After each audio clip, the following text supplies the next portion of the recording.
Stay up to date on the latest political news this election season for less.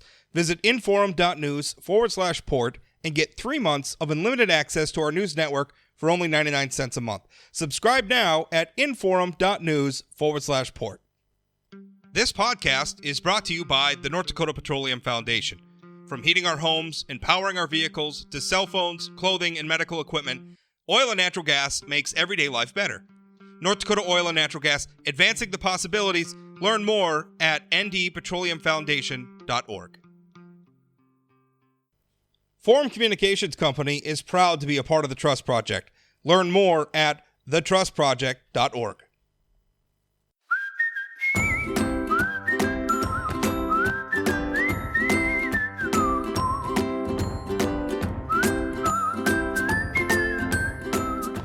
Welcome to Plain Talk, ladies and gentlemen. Happy to be back with you. I was off for a week last week. I took a little bit of vacation time to, we were post after the June primary, and it just seemed like a good time as we headed into the heart of the summer season for me to get a little time off. But hey, back in action now, and boy, there's a lot going on in the world. You may have heard the U.S. Supreme Court.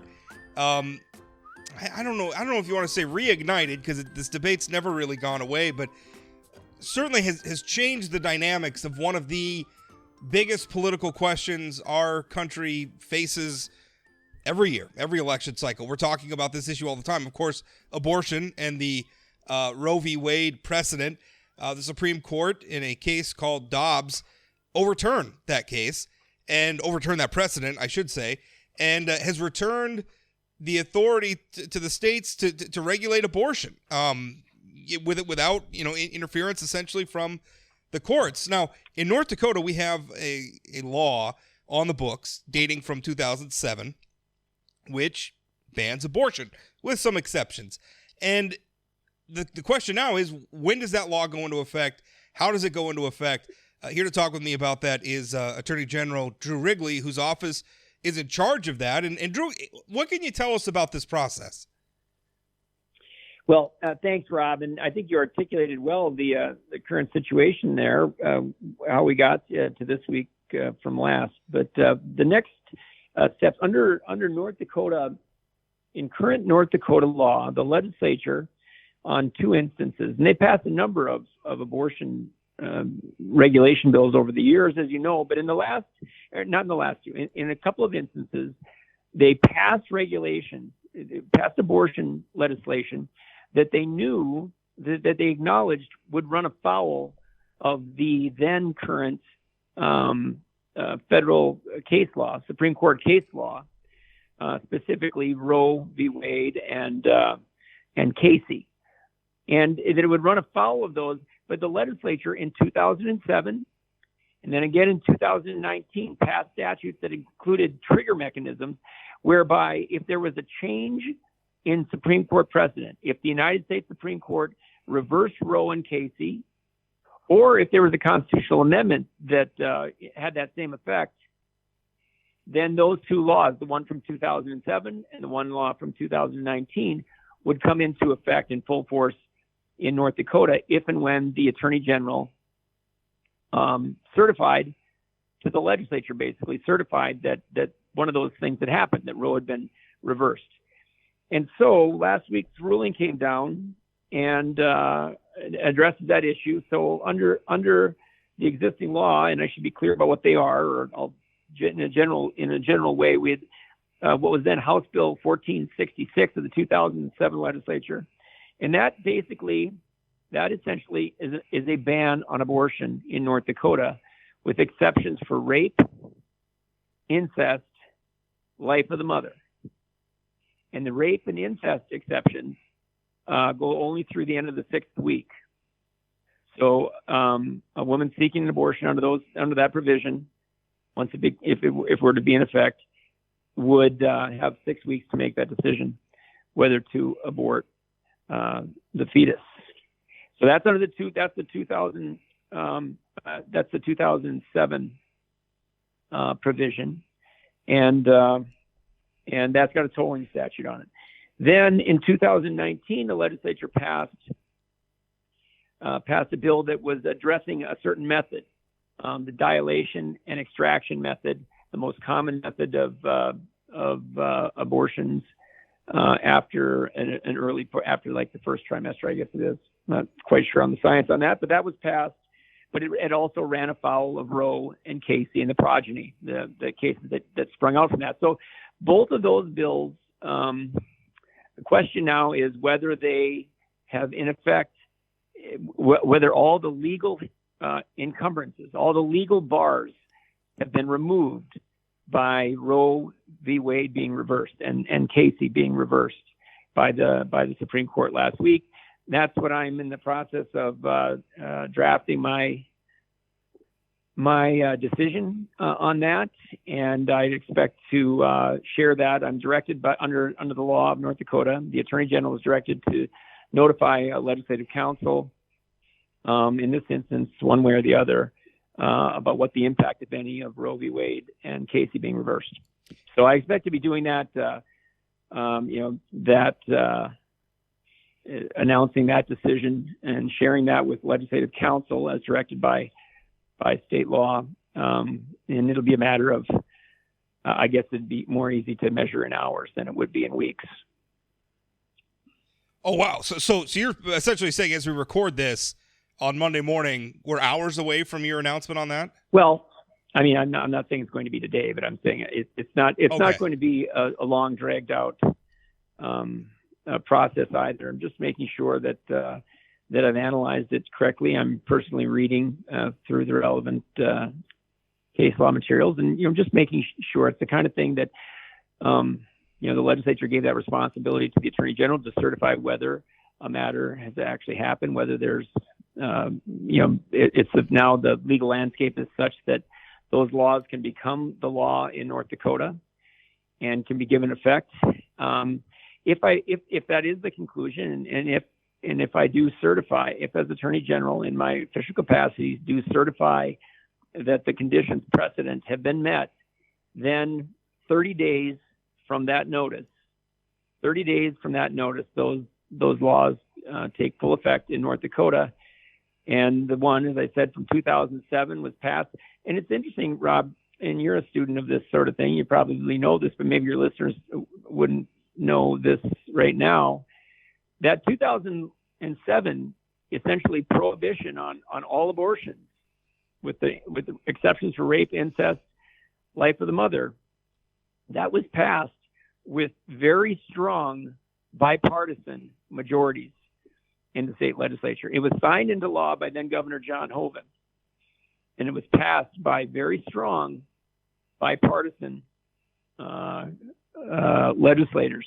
I haven't gone back and looked at that. Sponsored by a Democrat. Well, yeah, that's interesting. Do you remember like the vote, like Republican versus Democrat? I guess I hadn't looked at the bill history at that point. I didn't go through and calculate. I just noted as I was reading through the bill, and reading through the legislative history on it. It was something I noticed because it seems like it must be so long ago that there would have been a bipartisan action taken on that subject matter, right? I think most people today think that breaks down party lines, but it didn't in 2007. And there are notable names. I'm just going to leave it at that. I'll let you do your reporting, but there are notable legislators on both sides of that ledger. And there are Republicans who voted no, and there are Democrats who voted yes. And they were bipartisan votes, both yes and no, on that abortion prohibition. And I thought that was sort of interesting. I didn't look as carefully at the 2019. I'm not sure if that was bipartisan or not, I guess, but that's there in the bill history too. But so the 2007 abortion ban was signed into law by then Governor John Hoeven, and basically told it was held in abeyance because of legal impediments of Supreme Court precedent. Just as the legislature, and they had the foresight to I guess look down the road and say there could come a time that there would be a change in circumstances. And you've heard some talk about this around the country, and everybody's got their own. I mean, the certification decision is going to be different in different states depending on what the state law is. So, my colleague attorneys general, there's a handful of other states that have triggering mechanisms also, and I guess everybody will be deciding these matters for their respective states. Yeah. In the days ahead. When I scheduled this interview, obviously the 2007 law I think is the one everybody's talking about because the 2019 law I don't want to. It kind of made moot by the 2007 law. It seems to me. I guess I don't know all the legal niceties. If both are given effect, you're right. Yeah. If both are given effect, you're right. Yes, because I mean, to outlaw it completely is to do away with the need for the other. But at the same time, if they are laws that are on the book, and if my conclusion is that that they should be certified under the new Supreme Court precedent, then both would be given effect. There's a couple of other matters that are enjoined currently. Well, I was going to ask about that because we had the heartbeat bill, I know, and a couple of others. What are the status of those? And again, when I remember a few months ago, I kind of went through when the draft opinion leaked for the Supreme Court. I went through and found, dug some of these out. And it kind of seems like the 2007 one renders the rest of them kind of moot again. But what is the status of those other ones that are enjoined currently? Well, there's federal injunctions that barred them from taking effect. One was the humane disposal of an aborted child, calling for exactly what the title refers to. The other is you have to go to a hospital for an abortion. Only a hospital can be used after 12 weeks. And then and again, which would be moot.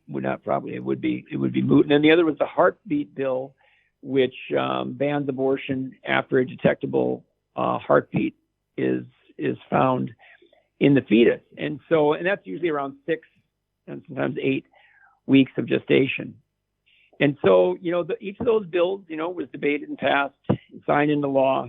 And I instructed my staff on Friday afternoon to start exploring our legal options for those injunctions.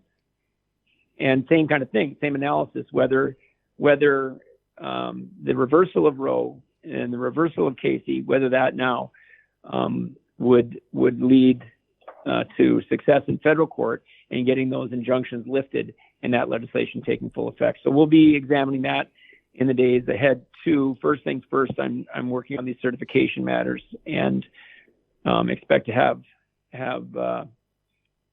that concluded and conveyed one way or the other to Legislative Council.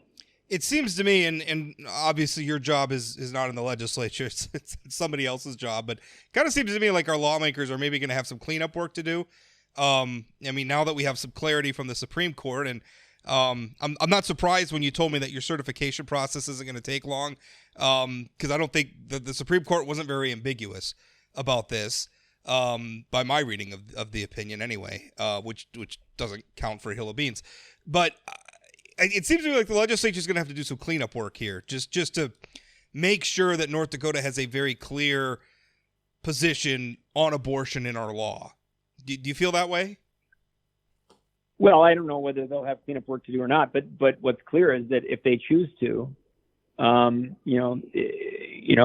the issue has been sent back to the states largely, and the federal government never completely sends things back to the state. But I mean, I think that's an era that one way or the other that we are in going forward, and that's one of the clear pronouncements of the case is that the court is saying these are matters for legislative involvement. This is a matter of legislative determination in the 50 states. And so it's an assertion of a reassertion, if you will, of federalism in a very real way, that people have the right to self-determination, societal determination in these matters. And so it'll be to them whether they feel it's time to do even more in this arena. We'll see. The other thing I wanted to ask you about is the other thing that's been making headlines is there's a land sale that's got a lot of attention between Campbell Farms. Tom Campbell, former state senator, you know him as well as I do, was selling some of I think it's about 2,000 or so acres to a trust that is associated with Bill Gates. I don't know how associated, if he owns the trust, but I know Bill Gates, he's been buying up a lot of farmland around the country. He's bought some in North Dakota. There's a question about whether that runs afoul of North Dakota's corporate ban on corporate farming, which in North Dakota, Right. but for corporations that are formed among family members, no further distant relation than second cousins, you're not allowed, corporations aren't allowed to own farmland and farm or ranch it. So where's the status of that? Your office is currently reviewing that. What can you tell us? Right. Well, we were notified by the county of a question that they had with regard to the ownership structure of the trust, and it's called the Red River Trust, that purchased the land. And so they referred that question to my office, which then generated a pretty standard letter going out to the trust in the care of a Mr. Peter Headley, who is listed as to be contacted and care of. So the Red River Trust was contacted, and I instructed them that we needed to be fully informed of the ownership structure of this trust. What is the ownership structure, so that we can make a decision about whether it runs afoul of our corporate farming prohibitions in the state. And then also what was it's asked of them, and they have to let us know in detail in the next 30 days or 30 days from the letter itself. They have to let us know what's the purpose of the land, because there are 5 exceptions to our corporate farming prohibition. They're pretty straightforward in statute here in the state. And some of them are somewhat dependent upon the purpose for which the land was purchased. So within 30 days of the date of the letter, and the date on the letter that went out to the trust itself was June 21st. So it was within 30 days of June 21st, they are required to let us know corporate structure and purpose of the purchase. What's their intent for the land? What happens, and obviously you haven't gotten that information back yet, so we don't know, but let's say, for instance, that they are they're not in keeping with our corporate farming law. What happens then? Well, then they'd be ordered to divest. They would not be able to lawfully hold that land, and they'd be ordered to divest of the land within a certain time frame. Simple as that. That's pretty remarkable. And you said the request for that came from the county, so I'm assuming there was a county official who said, "Hey, we need to check this out," which is appropriate. I mean, however we may feel about, and I'm not a big fan of our corporate farming law, but that's a topic for another episode. But it is the law, and that's your office's job, is to enforce the law. So you were looped into it by a local county official. Yep, that's right. They by forwarding that information to us, saying that they've got a question about that, and they make clear to us. I mean, it's not that they've made some assessment and they think it's run afoul. Not at all. But they just the name of it, even, or just the circumstance you look at it, and it's not Larry Johnson buying an individual person. It's Red River Trust, and so they're being diligent, and Sure. I haven't even spoken to them directly. They sent it on to our office, and then we generated a letter back out to them and to their counsel and everybody to go through and then provide us with the information so that we can see what is the legal nature of this trust. Are they allowed to hold land in North Dakota for the purpose they intend to hold that land for? Well, Drew, I thank you for your time. Those are the questions I wanted to ask you about. Appreciate it. Appreciate it. Thanks to you and your listeners, Rob. We'll see you up ahead.